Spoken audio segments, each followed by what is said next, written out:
Alright, we got an offer down an office page once again called Matsirian or Matsirian. I think it's gonna be Matsirian. They wrote A Pottery Set. Okay, here we go. It's not short, but it's also not long. Object class Euclid. Special containment procedures. The 113 items composing SB2937 are to be stored in 45 stand secure lockboxes inside 50's high-value item storage facility. Security clearance level 2-2937 is needed to remove any item from its lockbox for research purposes or to perform laboratory testings. Revision 25th 4th 2012. Okay, so dash 2350, no, sorry, 23, 48, 57, 65, 66, 67, 81, 89, 84, 103, 105, and 111 are to be buried at a depth of at least 5 meters in a location no less than 1 kilometer apart from any building inside Area 30. The security clearance level 3-2937 is needed to retrieve any of them, and no more than one of the items can be retrieved at once. If new items belonging to SB2937 with painted motifs are retrieved, they are likewise to be buried near Area 30. Given the political difficulty in directly acting in the People's Republic of China, efforts are to be focused in disinformation and in directly influencing and/or negotiating with the PRC's government. Continuing procedures to dissuade from further public interest in the archaeological history of the Orquen Autonomous Banner are to be carried out. Buaya, Prefectural City, Inner Mongolia Autonomous Region, People's Republic of China. Periodically, specialist papers denying the possibilities of any prehistorical civilization in the wider area to be published, as are rebuttals to any thesis proposing such ideas. Agents and contacts inside the PRC's government are to lobby for the constitution of nature preserves, with the obstruction of the archaeological excavations, further development and inhabitation expansion in the area. The highest priority is the location of the missing items and, if possible, their retrieval, otherwise a strengthening of the measure preventing human activity near the location. For that end, satellite observing and, if feasible, aerial drone exploration are to be carried on in search for remains of IJA/IJA-MEA activities. Human exploration in the area where the missing items are supposedly to rest is to be avoided. If any object with typological similarities with the SCP-2937 items appears in private/public collections/markets, it is to be acquired. In case of discovery in archaeological context, a obfuscation and disinformation campaign is to be carried on, and the object is to be retrieved. In the case of the discovery of any number of corpses with blackened sclera and iris but otherwise unidentified cause of death inside the territory of the PRC, the opening of talks with the PRC's government is authorized, and Protocol 2937 Yomi is to be carried out. Recovery of further information on Operation Izanami, hey, Japanese goddess, is a top priority effort, as is the discovery of the fate of Professor Shimobe, General Okakura, and General Kurata. Description: SB29. Oh yeah, this was all special name procedure. I thought we were in the description already. SB2937 consists of a set of brown to reddish brown earthenware pottery. The total number of items is unknown. There are currently 113 items under control of the Foundation, 39 full pieces and 74 shards, -1 through -113. These items range in size from a 173 centimeter tall jar to a 5 centimeters long shard. Statistical analysis shows that the 113 items to belong to a single archaeological culture termed Qing culture. Typically, studies have established a continuous succession of 10 styles divided into early, middle, late Qing'an. Shimamura T. 1977, a re-examination of the stylistical evolution of the Hisingen pottery, Journal of the Department of Eastern Asia Archaeology and History, 52. It had 15.2. It has also been pointed out the presence of stylistical elements also seen in the Jomon and Chulmon, Jomon and Kulmon pottery styles. Takabe,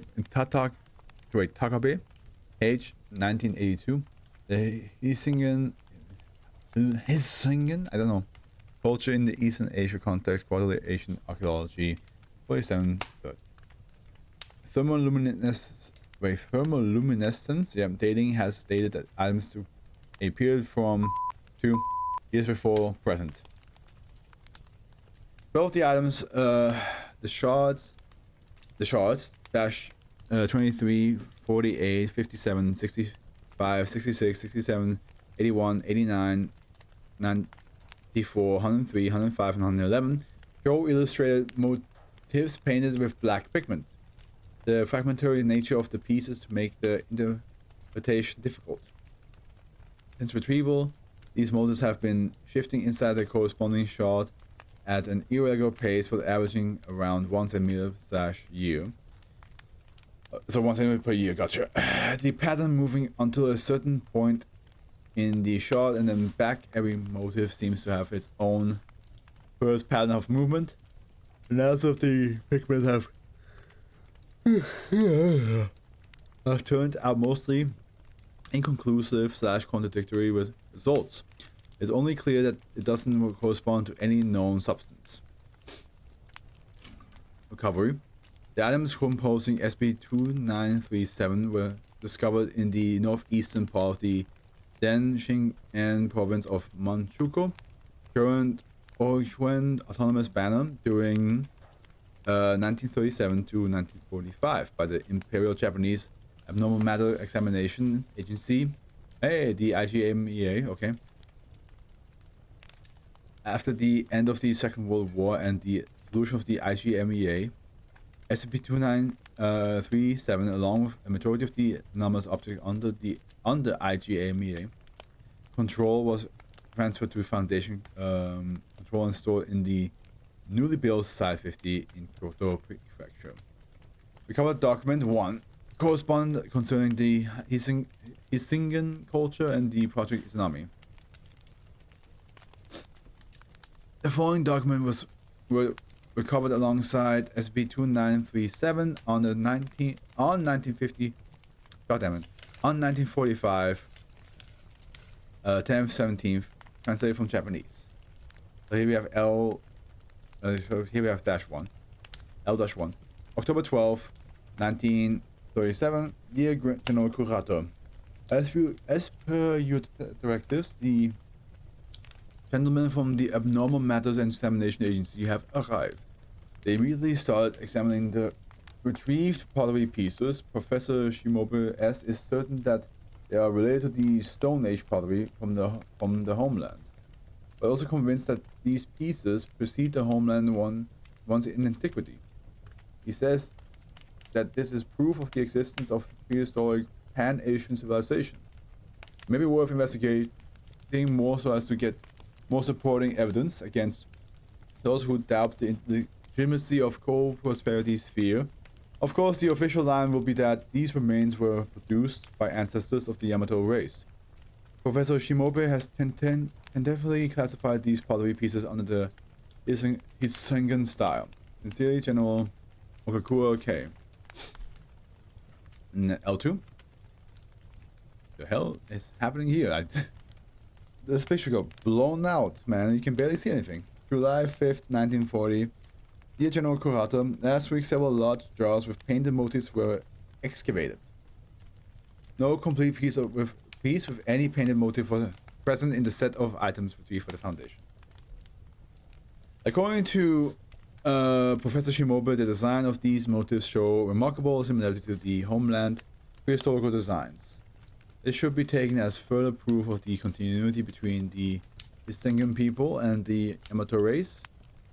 Of interest is also a jar with a motif interpreted by Professor Shimobe as a Hisingen king subduing conquered people.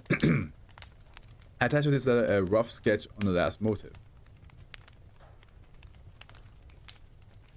Oh, that's supposed to be a sketch. Sincerely. Sketch attached to. Okay, actually, like. Have a closer look. Okay, now I can see it.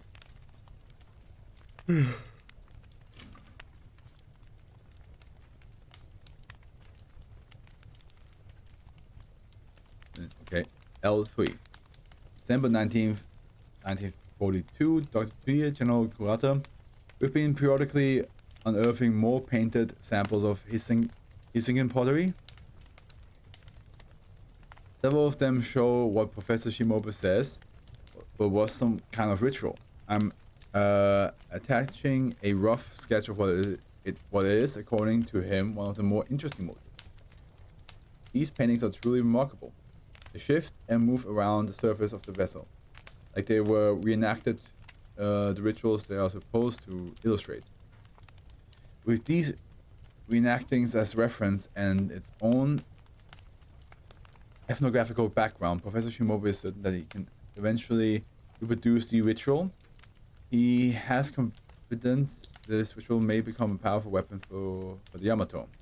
Sincerely, General Opura K. So we have another sketch attached to the letter L3. Okay.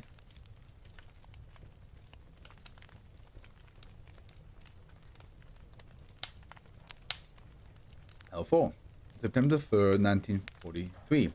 Dear General Kurata, Professor Shimobu was right. This which is truly outstanding. Just by reenacting it upon the subject, a local we had drafted from a nearby village, the subject's eyes turned completely black and he just dropped dead.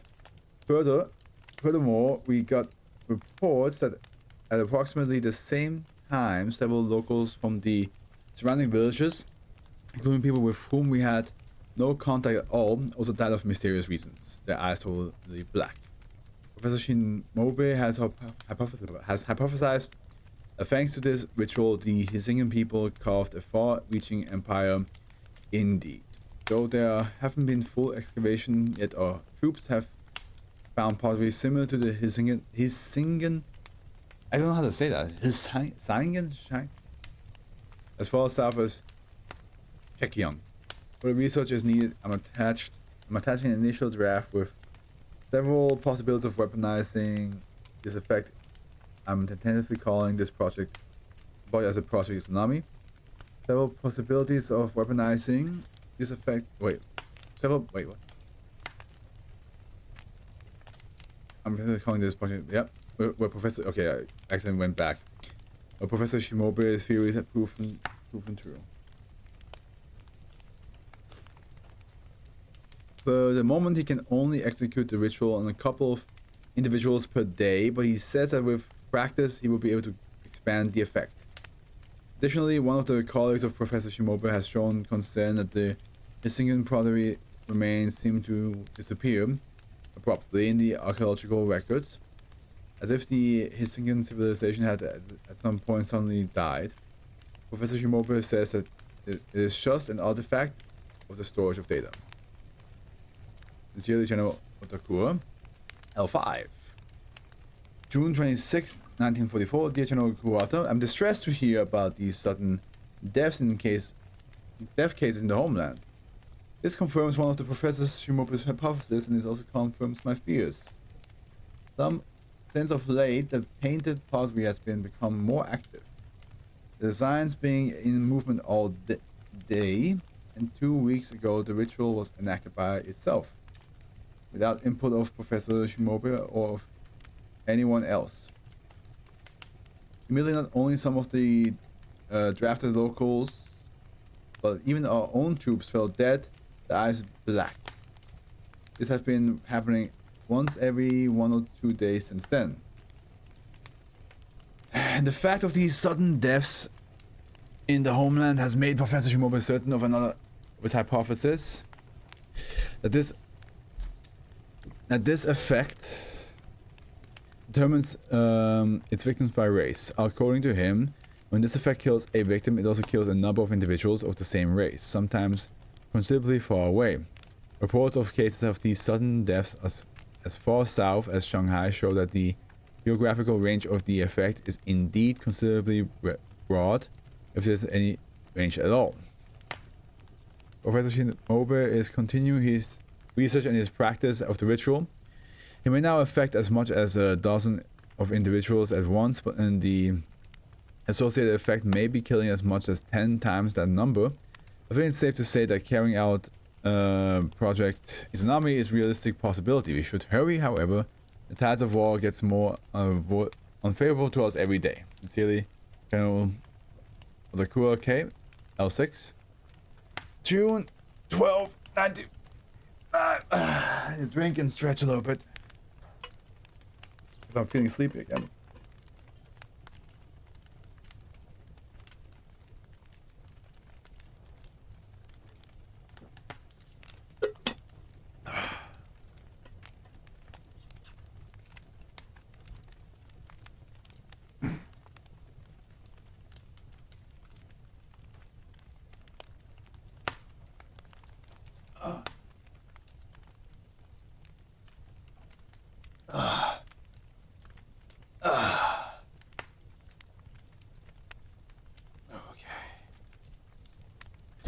Okay, maybe this will help a little bit. Stay awake. June 12, 1945, dear General Kurata. We're running out of time. These painted pieces have been becoming exponentially more active these last few months. Now the ritual is being reenacted constantly, and had we kept these pieces in our possession every day, several dozen of the drafted locals and of our troops would be dying. Even after temporarily burying them and retreating over 50 kilometers. Every day about a dozen persons on our base die. I don't know. Furthermore, this effect is not only growing stronger, it's also expanding its coverage. There are reports of the associated deaths all over China, the homeland, and then they number over 20 times the number of deaths among our troops. Professor Shimobu says that not being able any longer to practice can hurt the efficiency, but is confident that if given enough and appropriate human material, he can reproduce his effect on a scale without precedence and without affecting the Yamato people. Sincerely, General Lacour. And the last one, L7. 7th, 1945. Dear General Lacour, you are authorized to carry out Operation Tsunami. All of our prisoners of war will be sent to your location. You are to use them in their totality. If what Professor Shimobu says about the results of this ritual of his is true, this should become an attack to dwarf this new weapon of the Americans. Sincerely, General Kurata M. Note, this letter L7 was discovered in the office of General Kurata and is thought to have remained unsent. Okay, notes, Professor Shimobu S was a professor from Tokyo University attached to the IGAMEA records show him being sent to the 7th 9th Infantry Division of the IGA, based in northern Manchukuo in 1937. General Otakura K was a general in charge of an unidentified regiment of the 79th Infantry Division.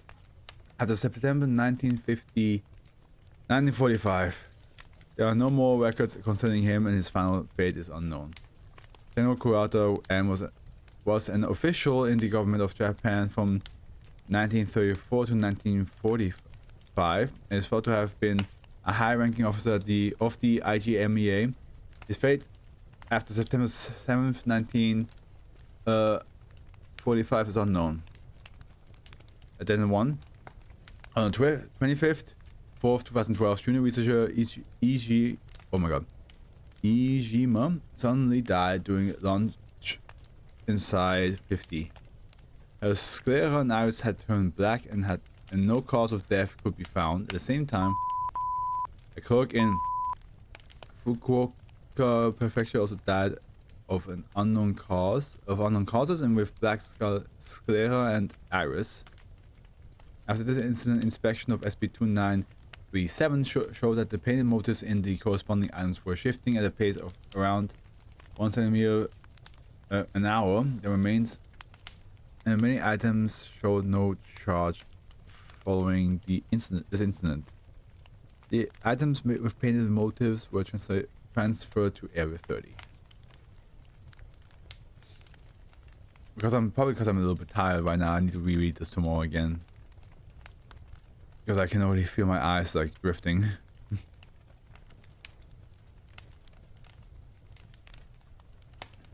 So I probably definitely have to reread this again, just to fully understand what the hell is going on.